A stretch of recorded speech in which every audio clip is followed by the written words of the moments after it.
कार्यक्रम के अध्यक्ष महोदय, सम्माननीय पूर्व सांसद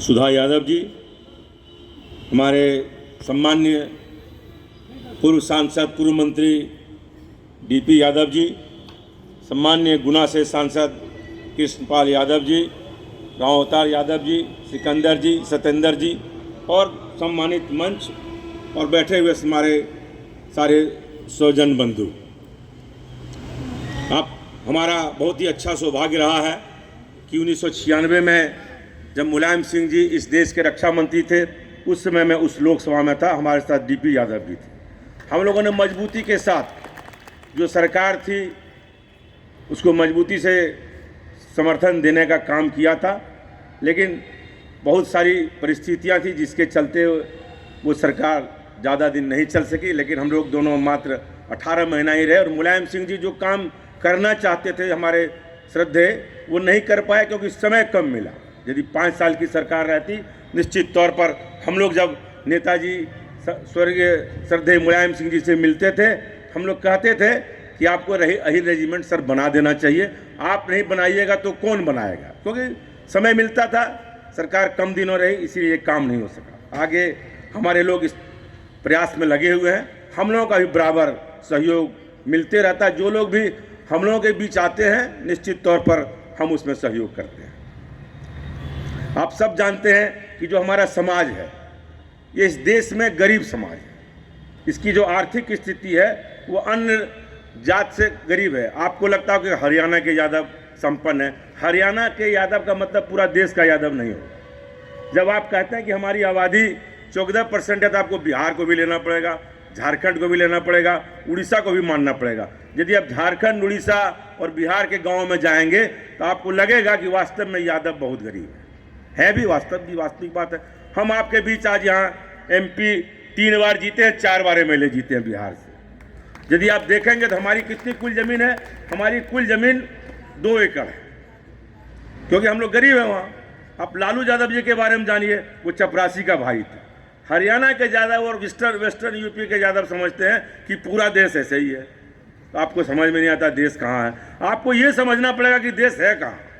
आप हैं संपन्न, तो हम लोग जो वो गरीब बच्चे वहाँ पढ़ने आते हैं, उसको पढ़ने में तो तेज है, साधन है नहीं, वो कर नहीं पाते हैं। तो यादव समाज के तरक्की के लिए यदि आप चाहते हैं पूरा समाज देश में तरक्की करे, सारा मंत्र से अच्छा कि फिजूल खर्ची रोकिए। आप जो शादी का फिजूल खर्ची है, श्राद्ध का फिजूल खर्ची है, या आपको जो भी पूजा का फिजूल खर्ची है, जितने प्रकार का फिजूल खर्ची है उसको आप रोक के पैसा का बचत करिए, और जो गरीब बच्चे पढ़ने में तेज हैं उसको पढ़ाने में मदद करिए, तभी आपका समाज आगे आ सकता है। क्योंकि समस्या कहाँ है कि जिनके पास पैसा है उनका बच्चा UPSC नहीं निकालेगा, ये बात हम लोग भी जानते हैं।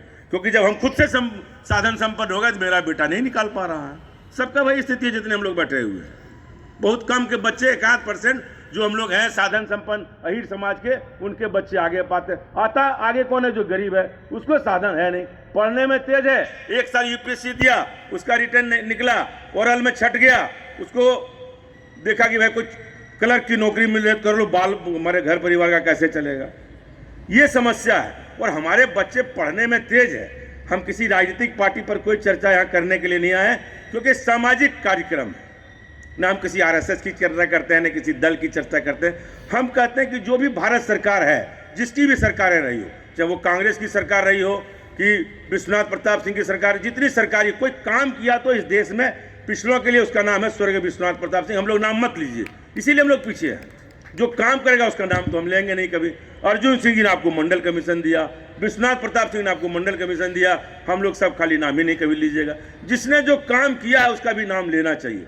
और जब तक आप कोई, हम रिटर्न में बहुत पास कर रहे हैं, चाहे वो BPSC का परीक्षा हो, UPSC का परीक्षा हो, या जितने भी परीक्षाएं हैं, हमारे छात्र आगे आ रहे हैं। लेकिन ओरल में हमको छाट दिया जाता है जात के आधार पर। जब तक ओरल समाप्त नहीं होगा इस देश में, तब तक आपके बच्चे आगे नहीं सकते हैं। हमारे शरद यादव जी ने लोकसभा में कहा कि ओरल में आप सीधे देखिए, इंटरव्यू यदि आप करते हैं तो उसका सीधे टेलीकास्ट करिए कि पूरा देश देखे।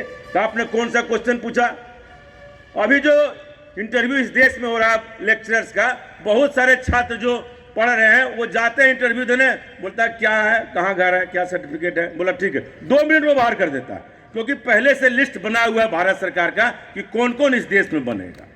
हम ये नहीं कर रहे, हम किसी का आलोचना नहीं कर रहे, लिस्ट पहले बना हुआ है कि कौन कौन लोग इस देश में रहेंगे। और जहां तक पढ़ाई की बात है, पढ़ाई तो आपसे दूर हो रहा है, पढ़ाई को इतना महंगा कर दिया जा रहा है, इस देश में पढ़ाई इतनी महंगी हो जाएगी कि गरीब का बच्चा कौन पूछे, बड़े बड़े धन्ना सेठों के बच्चा पढ़ेंगे, बाकी हम लोग पढ़ कहां पाएंगे। शिक्षा का निजीकरण किया जा रहा है, सरकारी नौकरी का निजीकरण किया जा रहा है, हर चीज में निजीकरण है। निजीकरण किसके हाथ में, पूंजीपतियों के पास जा रहा है। जो मंडल कमीशन लड़के हमारे पूर्वजों ने लिया, काका काले कल से लेके आज तक जो हम लोगों ने संघर्ष किया, कहां हमको मिल पाया, क्योंकि सारी नौकरियां निजीकरण हो रही है। और आप जो कहते हैं यदि स्वर्ण जाति को आरक्षण लेने में 70 घंटे लगे, वो पिछड़ी जाति को आरक्षण लेने में, शेड्यूल्ड कास्ट को आरक्षण लेने में 70 साल लगे।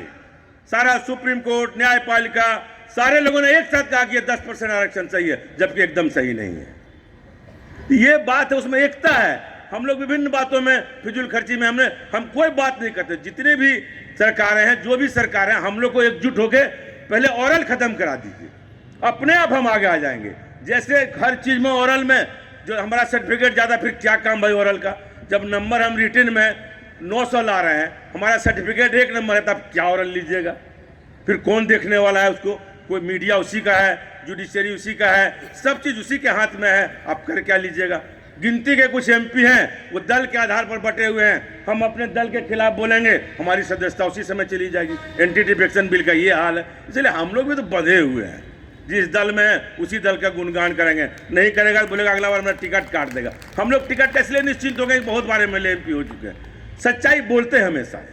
इसलिए जो राजनीतिक दल के आप एमएलए एमपी से आशा रखिएगा आपका मुद्दा उठा देगा, कभी नहीं उठा सकता, क्योंकि हम दल से बंधे हुए हैं। हमको जो फरमान हमारे पार्टी के अध्यक्ष का आएगा, नेता का आएगा, वही हम करेंगे। आपके बीच यहाँ बोलेंगे, लोकसभा में बोलेंगे, लेकिन जब वोट देने की बारी आएगी हम वही वोट देंगे जहां हमारा दल, क्योंकि मेरी सदस्यता उसी से जुड़ी हुई है। ये एंटी डिफेक्शन बिल का अवगुण है। इसलिए ज़्यादा बात नहीं करते हुए हम इतनी बात कहेंगे कि हम बिहार से आए हैं, हम लोगों ने गरीबी देखी है, आपको समझ में वो गरीबी आएगी नहीं। और निश्चित तौर पर आप फिजूल खर्ची रोकिए, शादी का फिजूल खर्ची रोकिए, श्राद्ध का फिजूल खर्ची रोकिए, पूजा का फिजूल खर्ची रोकिए, और अपने बचाए हुए पैसों को अपने बच्चों में लगाइए, और कुछ बचे तो अपने समाज के गरीब बच्चों में दान कर दीजिए। यही कहने आपके बीच आए हैं इन्हीं चंद शब्दों के साथ। नमस्कार, जय हिंद, जय माधव।